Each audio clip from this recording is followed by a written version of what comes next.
Cambio de Michoacán les da la bienvenida a una emisión más de Cambio en el Debate, donde los principales analistas de esta casa editorial estarán con nosotros de lunes a viernes a partir de las 9 de la mañana, analizando los principales temas de Michoacán. El día de hoy nos acompaña el licenciado Rafael Mendoza Castillo, colaborador de Cambio de Michoacán, así como el historiador Roberto Zamudio y el filósofo Juan Velasco. Bienvenidos.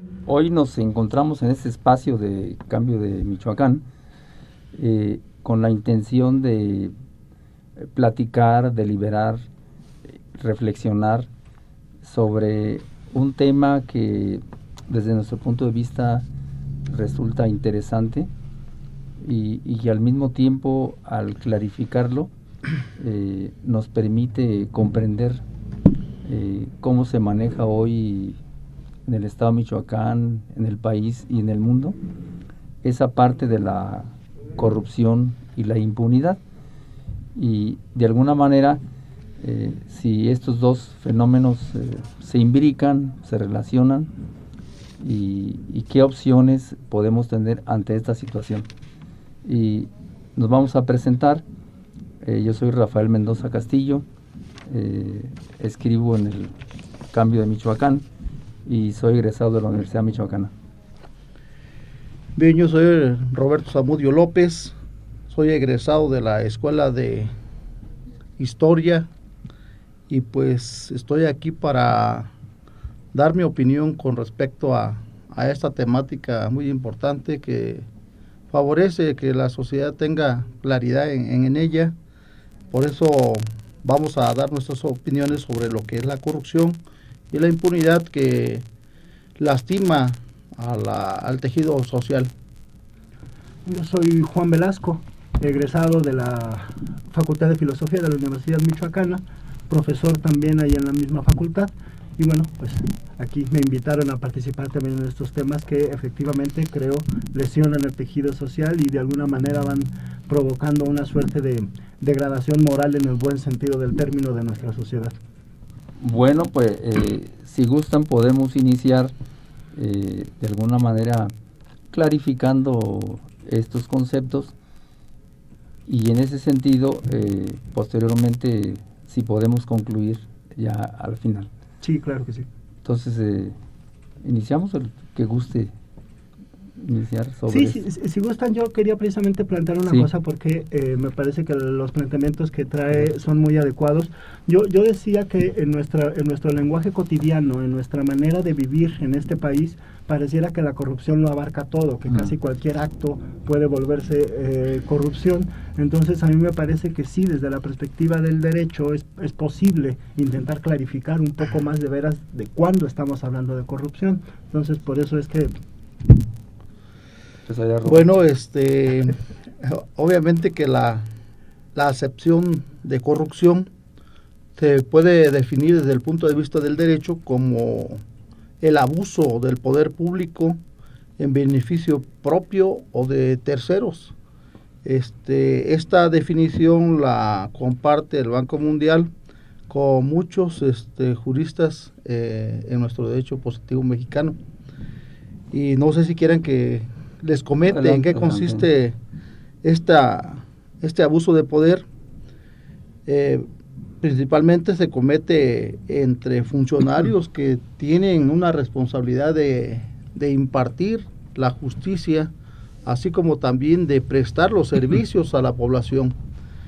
Dice que comete corrupción quien tiene una responsabilidad de poder, ya sea público o privado, y que recibe un beneficio monetario o en especie. Podemos hablar de diferentes tipos de corrupción, entre ellos el que más tiene vigencia y observancia en la sociedad mexicana es el soborno. El caso Walmart, ¿no? El soborno, muy reciente. Efectivamente, en esa tipificación existe un acuerdo mutuo entre el sobornador y el sobornado. Hay otros tipos como la extorsión. Aquí se impone, se arranca la voluntad y se genera el miedo extremo y se genera un otorgamiento de una voluntad de una manera involuntaria, porque existe esa imposición. Bien, podemos seguir hablando de la corrupción y de sus elementos, pero también habría que darle una miradita a los antecedentes históricos de este fenómeno social que realmente nos tiene atrapados en una crisis económica, en un desajuste total. Muy bien. Juan, ¿por qué ese vínculo entre la corrupción y el poder político? Sí, yo bueno, lo plantearía en el sentido de que pareciera que la corrupción tiene que ver, como señalaba Roberto, perdón, en cierto sentido con el ejercicio del poder, con el ejercicio del poder, que es el encargado de la aplicación de las normas y de la generación de las prácticas a partir de las cuales se van a distribuir los costos y beneficios de vivir en sociedad, ¿no? Y se supone que precisamente el derecho nos da el lineamiento a partir del cual se tendría que hacer esa distribución para que pudiésemos hablar de que estamos efectivamente dentro de la legalidad y que estamos dentro de una práctica correcta. Entonces, cuando los poderes, porque claro, quien comete casi siempre el acto de corrupción es el poder público, pero también intervienen obviamente los poderes económicos, en nuestro país actualmente también los poderes mediáticos, los llamados poderes fácticos, demás, que son los que muchas veces efectivamente sobornan al poder público, pues en ese sentido, sea de manera monetaria o en especie. Y yo creo que precisamente esto tiene mucho que ver con uno de los elementos que menciona Roberto, que nos mencionaba Roberto antes de empezar, de la fórmula que planteaba, tiene mucho que ver con la concentración del poder. Esto es, entre más limitaciones pudiésemos ponerle al poder, mucho más difícil sería que hubiese corrupción. Ajá. Aquí pudiéramos entonces, desde el punto de vista histórico, no sé si coincidan con Enrique Dussel, él considera que nuestra sociedad históricamente no ha vivido en un Estado de Derecho. Uh-huh. Y de esto lo observa desde de la colonia, se coloca en la parte de ya la independencia, la reforma y en la Revolución Mexicana. Y él subraya un punto interesante, cómo el Estado de Derecho en el proceso de la revolución, por la parte del corporativismo, que de alguna manera no permite efectivamente ejercer el Estado de Derecho. Entonces aquí abrió una reflexión. ¿Existe en México hoy día ese famoso Estado de Derecho? ¿O de alguna manera es una ficción, es una ilusión? Y que esto permite exactamente una serie de prácticas en la vida cotidiana. Pero como dice Juan, efectivamente la violentación del Estado de Derecho más bien está del lado del poder público, del poder político. Uh-huh. ¿Sí? ¿Cómo piensan esta parte ustedes? Bien, me parece muy importante señalar algunos antecedentes en la historia de nuestro país. Quisiera recrear aquella famosa frase que se da en el periodo colonial, donde se dice, se acata pero no se cumple. Yo creo que ahí está el origen de la impunidad y que la falta del ejercicio de la acción de la ley genera la corrupción, le abre espacios a la corrupción. Esto tiene que ver con aquellos que forman parte de la clase en el poder, cuentan con toda la posibilidad, toda la apertura, toda la libertad de transgredir la ley sin quedar sujetos a castigo. Yo creo que lo de la corrupción va de la mano con la impunidad. Esta impunidad siempre será favorecida por la ausencia de sentencias que cometen los jueces o aquellos funcionarios que tienen como obligación o función pública impartir la justicia sin mirar a quién. Realmente nuestra Constitución Política de 1824 tiene una un gran parecido con la Constitución francesa, así como la de Estados Unidos. Este estilo va a hacer que le dé fuero a los tres poderes de la República. En este caso, por ejemplo, en el devenir de nuestra historia, podemos hablar de que en la Revolución Mexicana se dio un periodo de la famosa Guerra Sucia. Hubo masacres colectivas, podemos hablar de la que generaron contra todos aquellos opositores al régimen político establecido, donde reinaba exclusivamente el poder del Partido Revolucionario Institucional.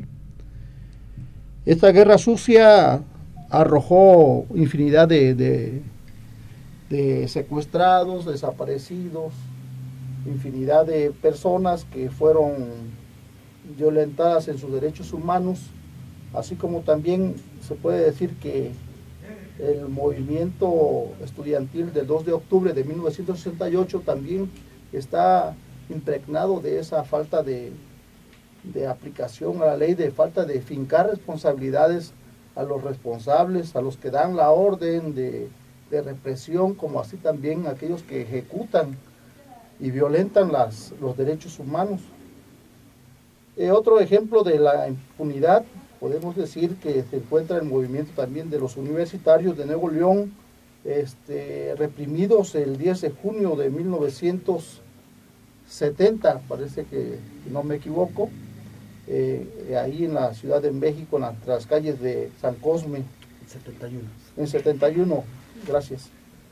En ese devenir, nosotros podemos señalar que efectivamente hace falta precisar o hace falta regular a los que tienen por cometido la función de la seguridad social, de la seguridad pública y sobre todo aquellos que administran y aplican la justicia en nuestro país. ¿Cómo ves esa parte, Juan? Yo bueno, quisiera un poco para llegar aquí y retomar lo que planteaba al principio. Yo tengo la impresión a veces de que el Estado de Derecho en México ha sido una ficción o es de saliva. No, es puramente declarativo, ¿no? Porque efectivamente cuando de repente se han dado los grandes escándalos de los fenómenos de corrupción o cosas así, siempre la famosa frasecita de se investigará hasta las últimas consecuencias y se castigará a los culpables, y nunca pasa, ¿no? Entonces parece que nuestro Estado de Derecho está nada más en las declaraciones de los políticos. Esa sería una primera cuestión. Una segunda cuestión es tratar de saber por qué. Hace rato les mencionaba yo que hay la hipótesis que manejan algunos sociólogos y que la actualizó, por ejemplo, últimamente en uno de sus últimos libros Jorge Castañeda, de que pareciera que la legislación de nuestros países, hablando de los países latinoamericanos principalmente, se hace tan complicada que se vuelve imposible de cumplir. Y eso propicia, o una vez más es como un círculo vicioso, propicia entonces actos de corrupción, propicia todo este tipo de prácticas en las que estamos inmersos. El elemento sería que claro, todo esto tiene que ver con el ejercicio del poder público, pero quizás también valdría la pena reflexionar qué tanto esto ha ido afectando a la propia conciencia que la sociedad tiene de sí misma. Esto es, si recordamos a Michael Oakeshott, por ejemplo, este filósofo político inglés, que decía que una de las funciones principales del poder público es una función pedagógica, esto es, una especie de educación de la sociedad a la que gobierna en el sentido de enseñarle precisamente a cumplir con la ley, pero si nuestros gobernantes no lo hacen, ¿qué nos queda a nosotros, no? Si Oakeshott tuviese razón, pues a lo que nos están enseñando es a lo contrario, precisamente. Entonces, también habría que ver qué es lo que le ha pasado a la sociedad en su propia manera de concebirse, cómo nosotros mismos entendemos nuestra manera de enfrentarnos a los demás, y cuando hablo de enfrentarnos no hablo de cuestión de violencia, sino de estar con el otro, cómo entendemos eso, y cómo nosotros mismos quizás, esa sería la hipótesis más triste, tenemos ya introyectada la idea de la corrupción como parte de nuestra práctica común. No, y eso sí sería más triste. No, sí, eso resulta muy interesante porque entonces tanto la corrupción como la impunidad son fenómenos históricos, es decir, fenómenos construidos desde el poder político. Uh-huh. Y entonces, si los ubicamos en la parte histórica, significa entonces que podemos nosotros quitarlos, es decir, podemos erradicarlos, porque muchas veces hay una visión o una conciencia que contempla estas partes como muy naturales, uh-huh, como consustanciales, como parte de la naturaleza humana, ¿no? uh-huh. Y sin embargo, son creaciones desde el poder.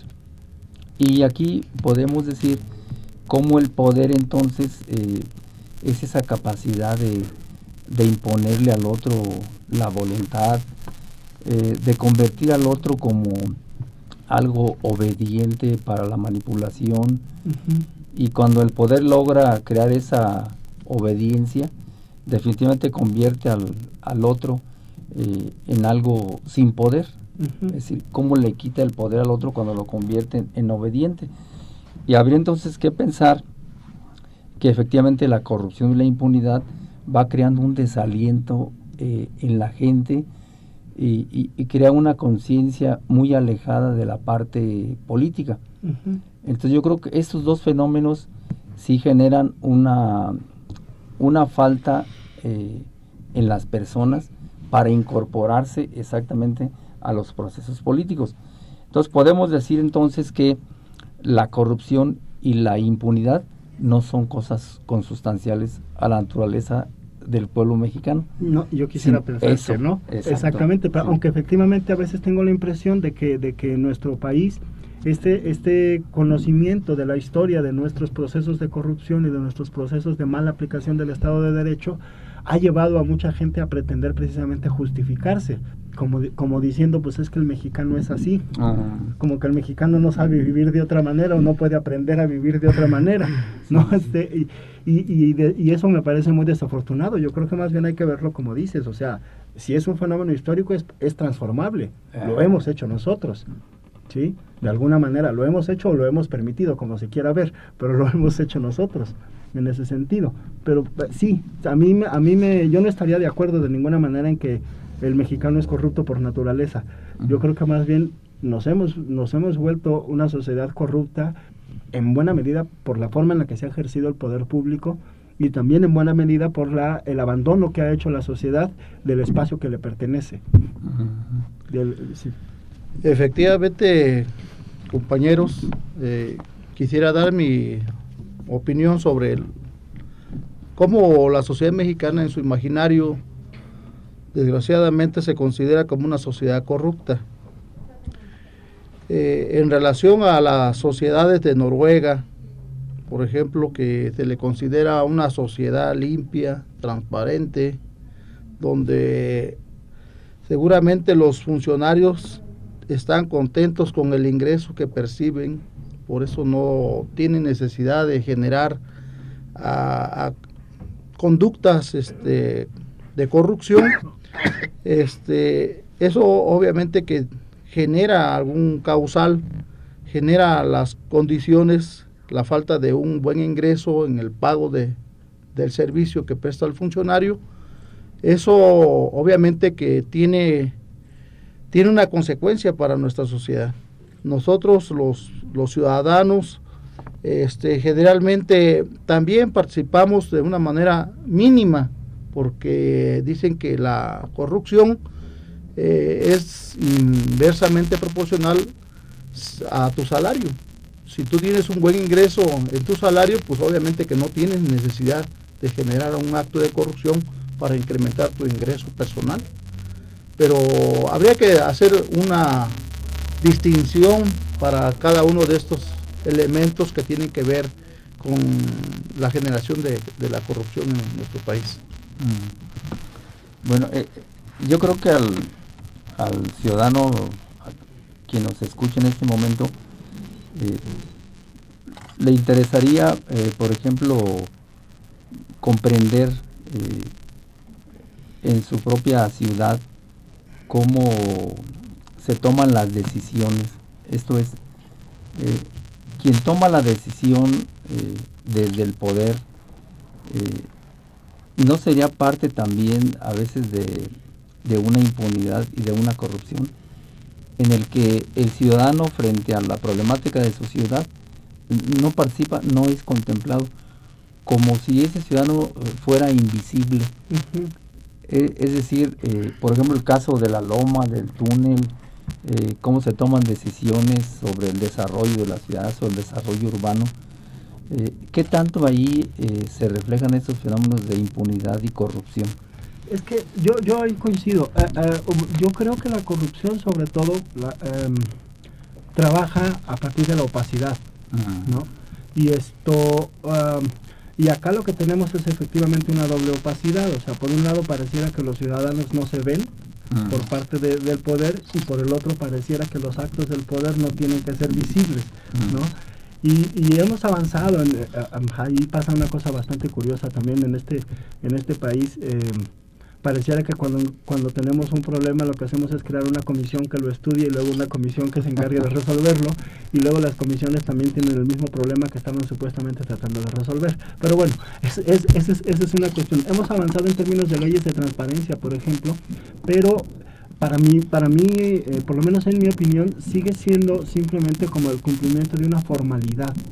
Esto de hacer públicas la información y tal, porque se hace público en internet o se publica de repente en unas planas enormes con letra chiquitita en el periódico, y ¿quién realmente se va a poner a leer eso, no? Sí, claro. ¿Quién realmente se va a poner a tratar de entender qué fue lo que pasó o cómo se tomó la decisión?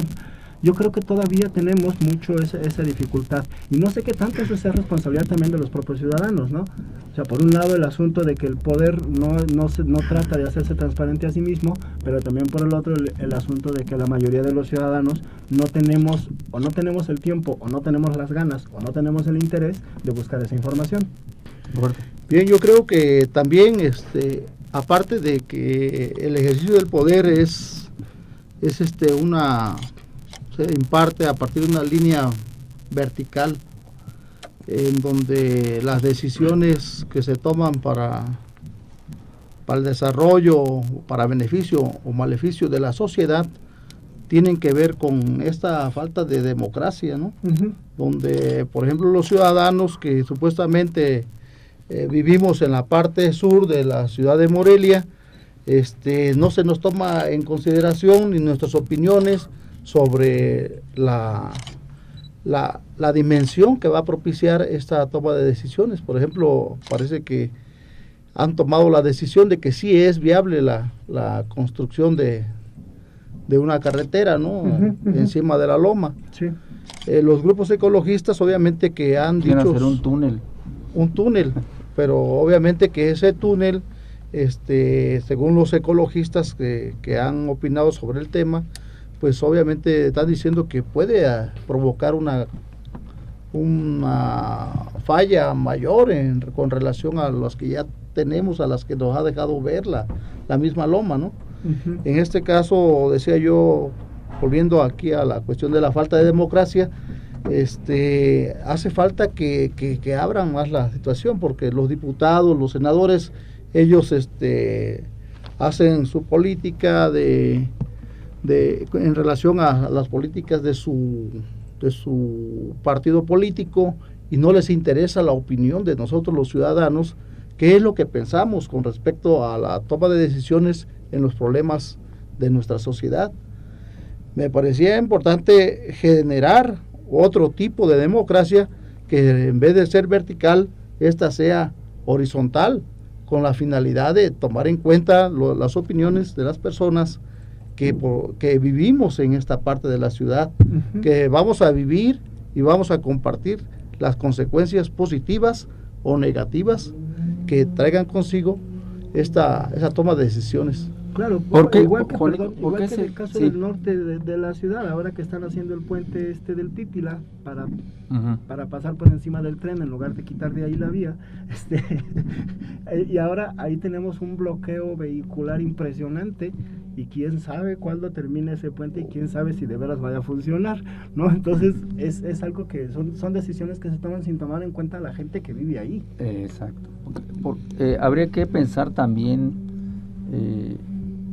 en si esa parte de la hoy pues muy cacareada democracia representativa y vemos que esta está en una crisis muy profunda, porque esa representación que es delegada por el pueblo, la comunidad política, se aísla de los ciudadanos, se aísla de la sociedad, y muchas veces esta representación se escapa a la voluntad de esta comunidad, que es definitivamente donde reside esa soberanía, esa voluntad de poder. ¿Qué tanto esta democracia representativa ha creado una igualdad política, pero qué tanto también no ha creado una igualdad social, sino más bien una desigualdad social brutal? ¿Qué tanto esos dos fenómenos propician, generan, desarrollan la impunidad y la corrupción? ¿Cómo ven este punto? Sí, a mí me parece que efectivamente la democracia representativa en México está viciada de origen. Esto es, si suponemos que medianamente empezó a haber democracia a partir de la Revolución, está viciada de origen en tanto que el partido que creó Calles, y él es el que se supone que trató de establecer la transmisión pacífica del poder en este país después de todo el relajo que habíamos tenido, es un partido que sustituyó y suplantó a la sociedad de entrada.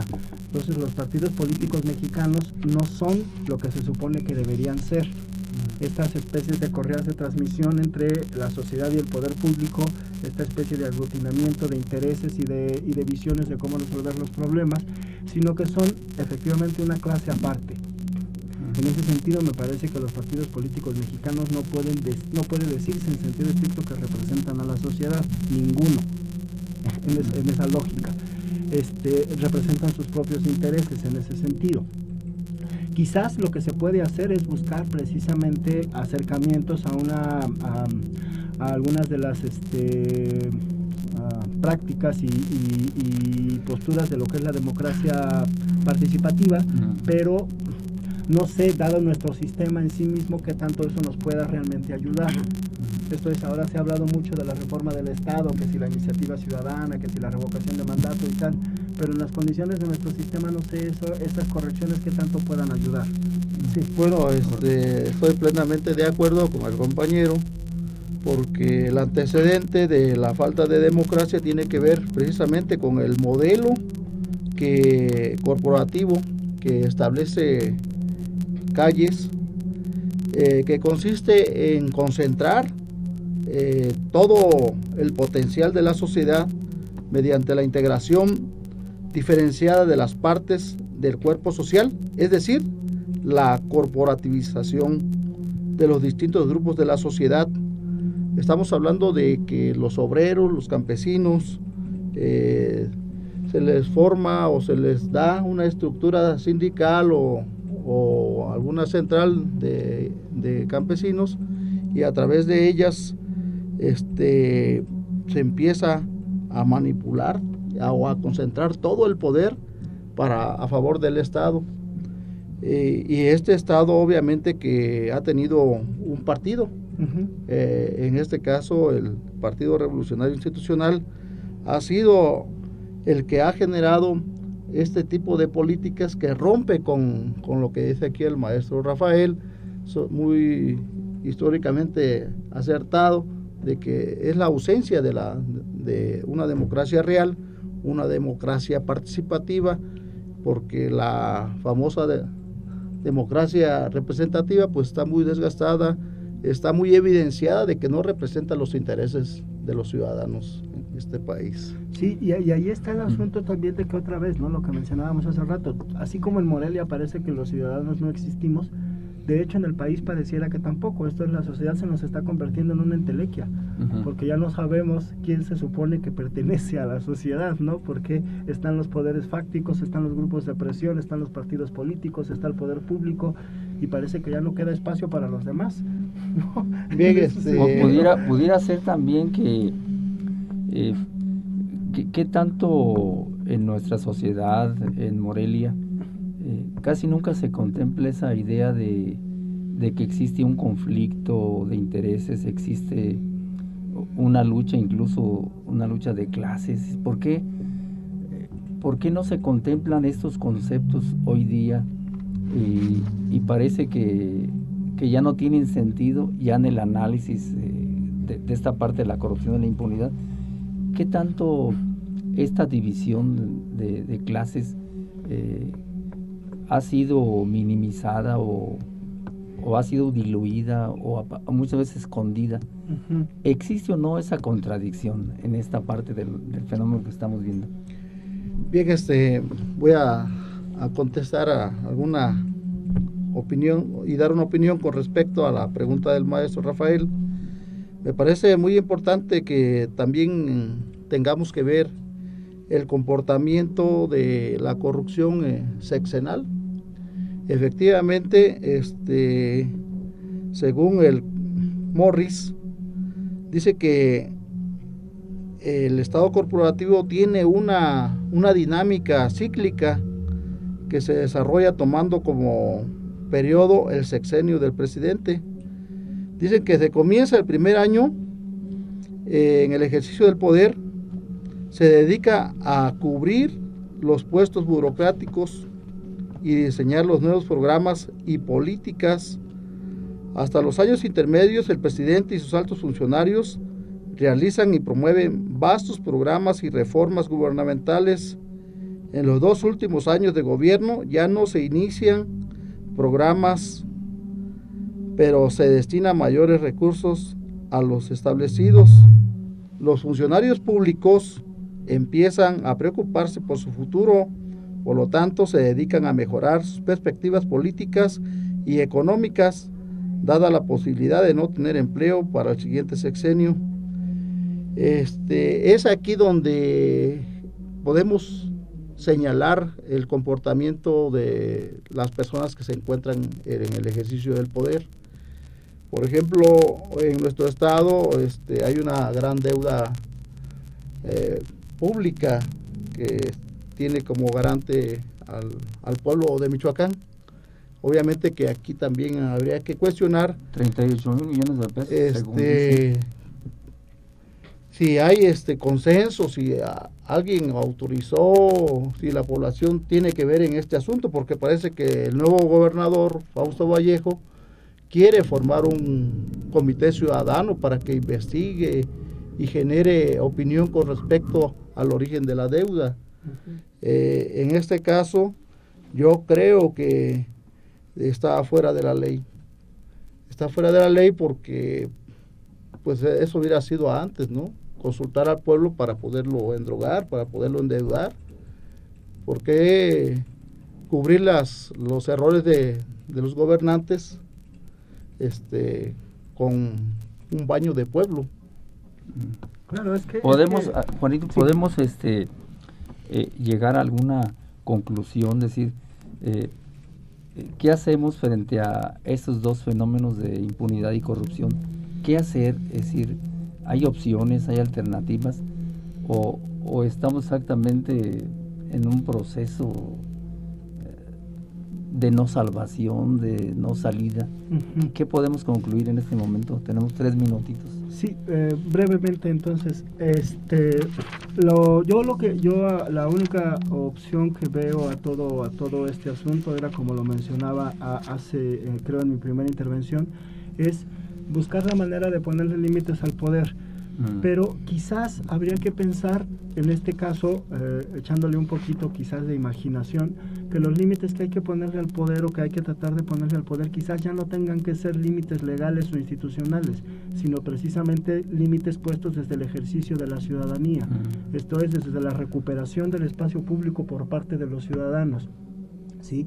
Y a propósito de esto, nada más brevemente respecto a lo que comentabas, de lo que preguntabas hace un momento, yo creo que sí, evidentemente hay un conflicto de intereses al interior de la sociedad, y este conflicto de intereses, al no verse representado en nuestra clase política, favorece también procesos de corrupción, no solamente desde el poder hacia la sociedad, sino de la sociedad hacia el poder, ¿no? Pero ahí me parece que la solución tendría que ser esa, buscar la manera de recuperar el espacio público, pero desde el ejercicio de la ciudadanía, no crear nuevas leyes, no crear nuevas comisiones, no crear nuevos vigilantes, sino nosotros apropiarnos de ese espacio. Ser actores en este proceso. Así es. Actores. Efectivamente, yo también comparto esa opinión de que hay que liberar el espacio público del ejercicio del poder, que lo tienen privatizado alguna clase política, algunos interesados en seguir siempre montados en esta impartición de responsabilidades para toda la sociedad.